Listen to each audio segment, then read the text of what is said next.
Hello, and welcome to the We Listen by Night podcast, brought to you by We Travel by Night. In this episode, we will take a look at the birth of Frankenstein. It is the early 19th century, and we are sheltering by the fire. Outside, it's raining. This particular period in history has been witness to the aftermath of the French Revolution, the Terror, the rise of Napoleon and the Napoleonic Wars, the War of 1812, which, according to some, was a British victory, the raiding of the British and Irish south coasts by Muslim slave traders, who just turn up and carry off entire villages, the restoration of the French monarchy, the beginnings of the Industrial Revolution, the abolition, in stages, of slavery, and the novels of Jane Austen. Such is Europe. Such are the years leading up to 1815. When, in the distant Dutch East Indies, a mountain very suddenly exploded.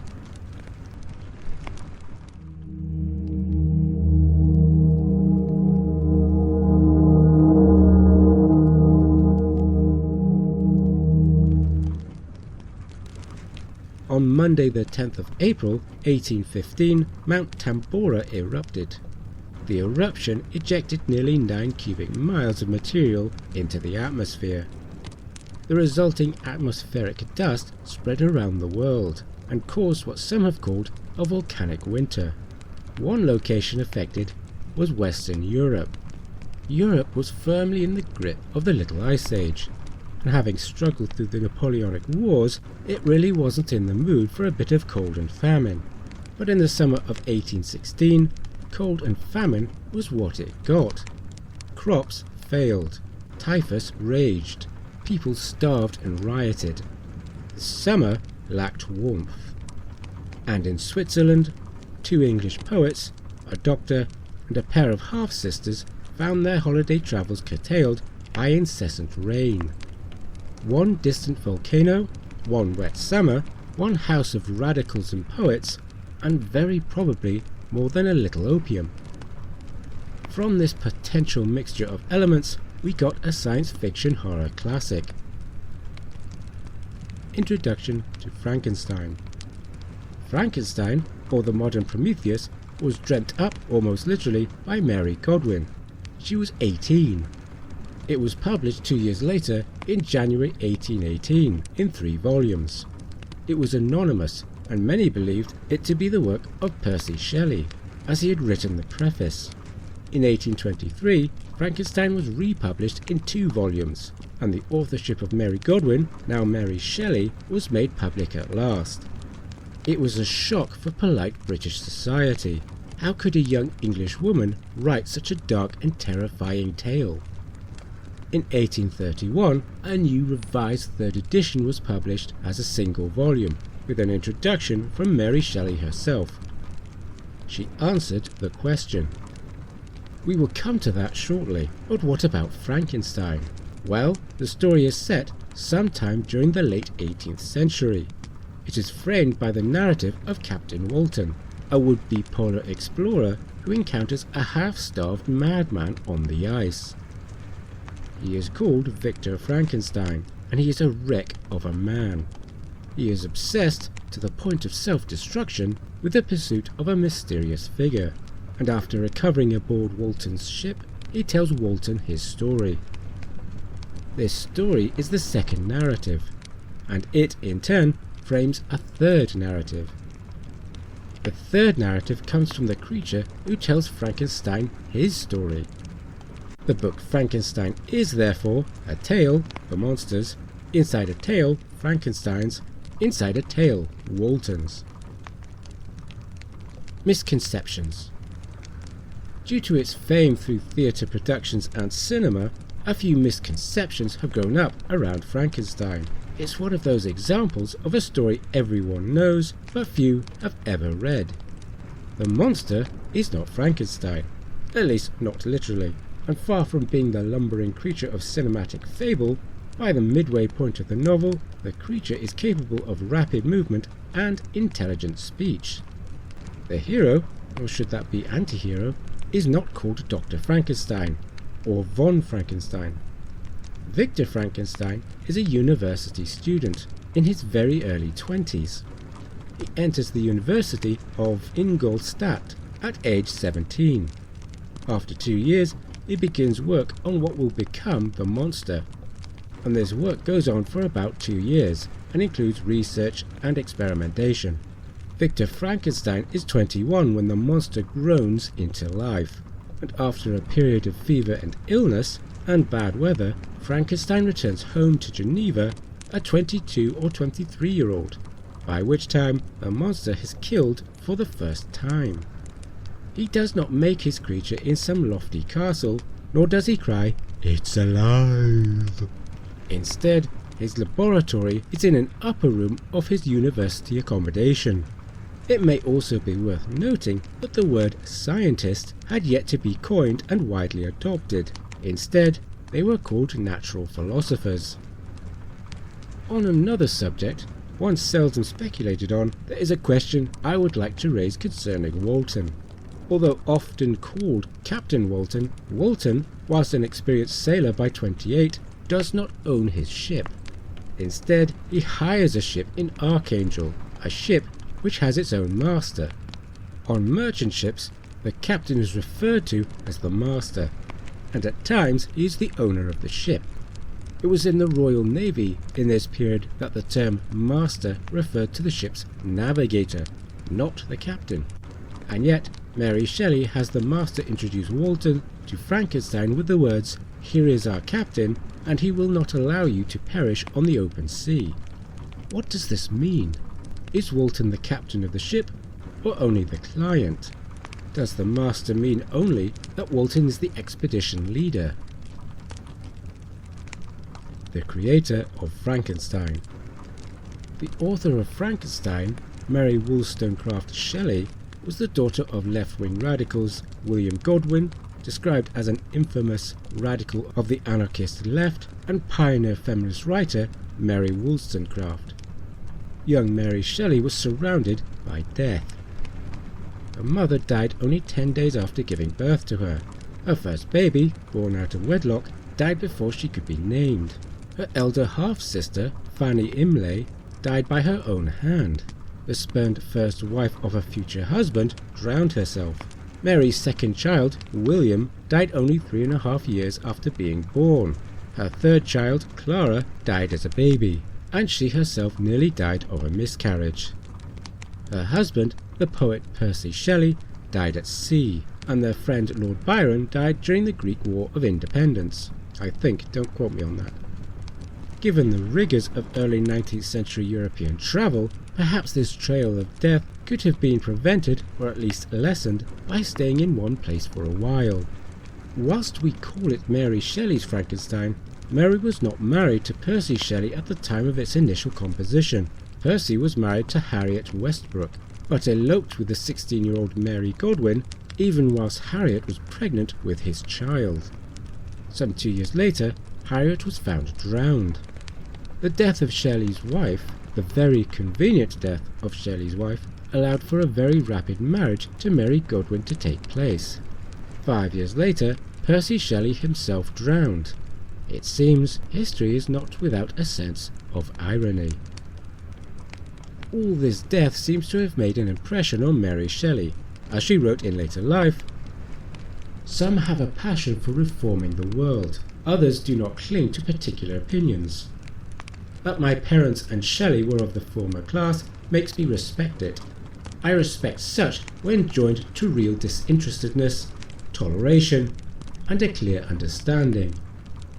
I earnestly desire the good and enlightenment of my fellow creatures, but I am not for violent extremes, which duly bring on an injurious reaction.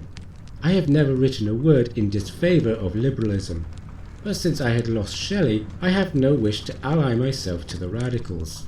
They are full of repulsion to me, violent without any sense of justice, selfish in the extreme, talking without knowledge, rude, envious, and insolent. I wish to have nothing to do with them." The summer of 1816. Here 1816 has been described as the year without a summer.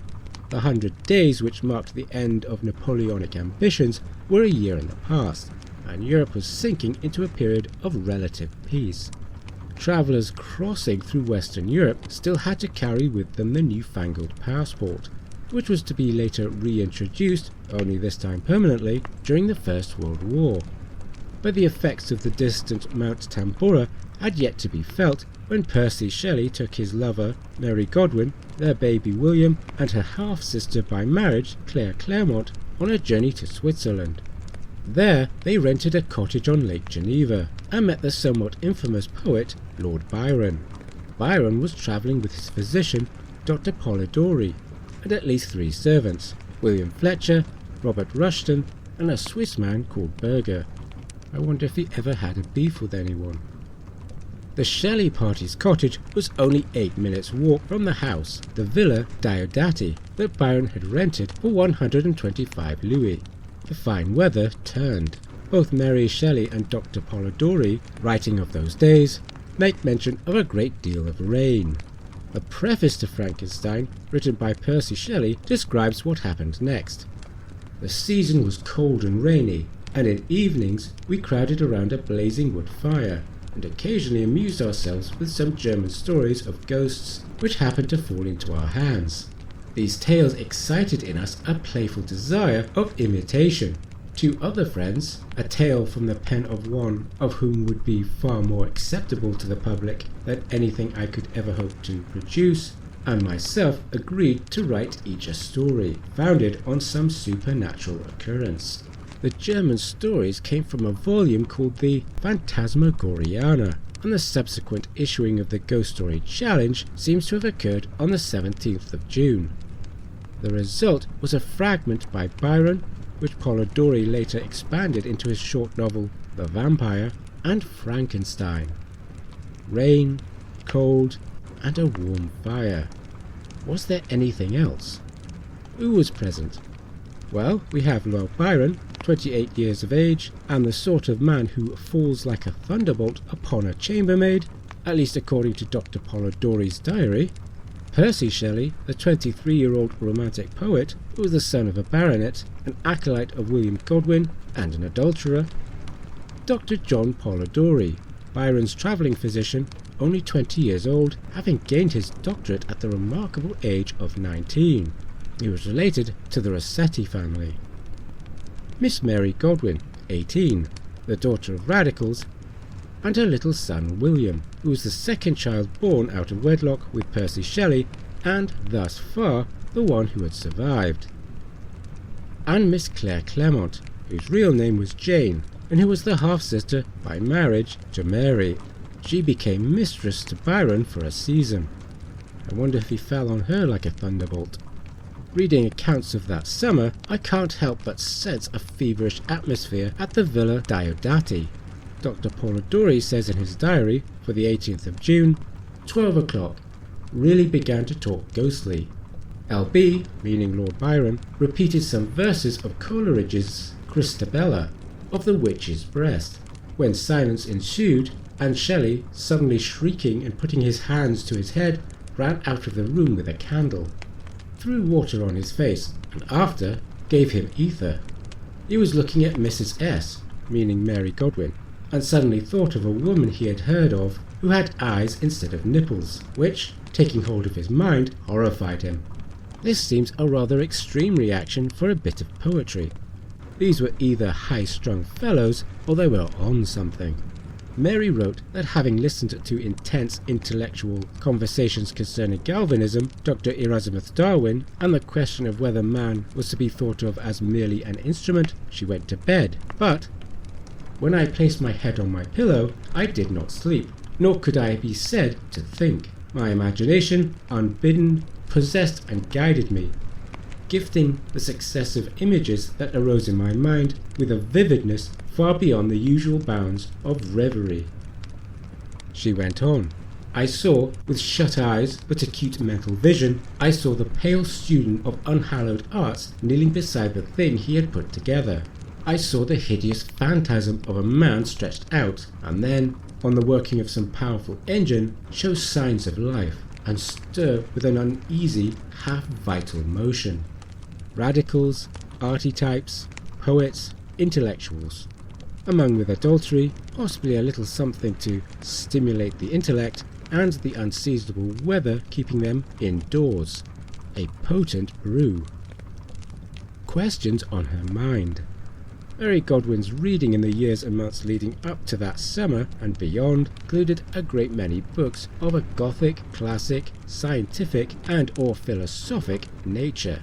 Their fingerprints are all over Frankenstein, and I can't help but be reminded of The Name of the Rose when Brother William and Adso speak of books that speak of other books. Not only are there the whispers of Percy Shelley's Alastor or The Spirit of Solitude, but also a work by Madame de Genlis, Wieland, or The Transformation by Charles Brockden Brown, Caleb Williams by her father William Godwin, John Locke's essay concerning human understanding, Confessions by Rousseau, as well as a couple of his novels, books on chemistry by Humphrey Davy, and Prometheus Bound. Intellectual conversations about the nature of life were thick on the ground inside the villa, and let's not forget that Mary Godwin was a mother by that time. She had lost her first baby. In her journal for February 1815, she wrote, "Dream that my little baby came to life again, that it had only been cold, and that we rubbed it before the fire, and it lived." Could this have been the initial spark that would light the guiding torch towards her famous novel? There is a great deal of pain in Frankenstein. Who is to blame? Who is the villain in Frankenstein? For all her political baggage, her father, her mother, the milieu into which she was brought up, her friends, Mary Shelley's novel is not so easily pigeonholed into the category of political literature. This may contribute to its popularity. Its messages and themes are far more universal. Surely no one, apart from a politician, can object to the lesson of a man finally taking responsibility for his own monstrous creation. Surely it is reasonable to suppose there are dangers in unchecked ambition and the desire to play God, that alienation and isolation can both be corrosive to the human psyche. If Frankenstein illustrates any main arguments, then one may well be the debate between nature and nurture. Much of the philosophy of the political left revolves around the idea that who we are is down to nurture, and that people and society can be improved through deliberate effort. The Soviet Union sought to forge the new Soviet man. Rousseau believed it was society that was evil, not man, and that, if left to the state of nature, humans would be kinder and selfless. We can come to our own conclusion over this debate by examining our own lives. Ask yourself, has the cruelty and harshness of society made me mean and cruel? Or do I remain honest, kind and hard-working in the face of that same cruel and harsh society? If your answer to the latter question is in the affirmative, then it is nature. If your answer is in the negative, then it is nurture, and you can blame your parents and society in general. One has you taking responsibility for who you are, whilst the other allows you to blame everyone else, which is the attitude Frankenstein's monster promptly adopts. The monster is presented as an innocent until he is violently rejected by all who encounter him. It should be noted, however, that we get this picture exclusively from the monster himself, narrating his travels and travails to Victor Frankenstein. We are seeing it entirely from his point of view. We must also remember that the monster turns into a murderous villain pretty quickly. Cursed, cursed creator, why did I live? Why in that instant did I not extinguish the spark of existence which you had so wantonly bestowed? I know not. Despair had not yet taken possession of me. My feelings were those of rage and revenge. I could with pleasure have destroyed the cottage and its inhabitants, and have glutted myself with their shrieks and misery. The monster later burns down the cottage, which isn't very nice. It would surely take far longer for hope and a good nature to die before resentment and murderous fury took so firm a hold. The monster, after all, is barely 2 years old by the time he is face to face with Victor Frankenstein. The argument for nurture over nature in Frankenstein, while celebrated, is not entirely convincing. But coming as it does from a young mother, it should not surprise us. And this brings us to the key to Frankenstein. Concluding remarks. In her author's introduction to the 1831 edition of Frankenstein, Mary Shelley asks the question so frequently asked: how I, then a young girl, came to think of and to dilate upon so hideous an idea. I busied myself to think of a story to rival those which had excited us to this task, one which would speak to the mysterious fears of our nature and awaken thrilling horror, one to make the reader dread to look round, to curdle the blood, and quicken the beatings of the heart. If I did not accomplish these things, my ghost story would be unworthy of its name. Percy Shelley had been encouraging her, or was that badgering, to write and prove herself worthy of her parentage. Mary Shelley goes on: invention, it must be humbly admitted, does not consist in creating out of void, but out of chaos. The materials must, in the first place, be afforded. It can give form to dark, shapeless substances, but cannot bring into being the substance itself. I suggest Frankenstein could only have been written by a young mother, moreover, who knew death, and who had been raised among radical thinking people. A young mother who was shut up inside a villa in Switzerland during a cold, wet summer with overly emotional literary types inspired by talk of galvanism and chemistry and the nature of life. I suggest that Frankenstein needed a great many elements to have been in place for its literary birth, and that no one but an 18-year-old Mary Godwin was so positioned, mentally, emotionally and physically, to write it. And possibly the most important of those elements was a volcano in the Dutch East Indies.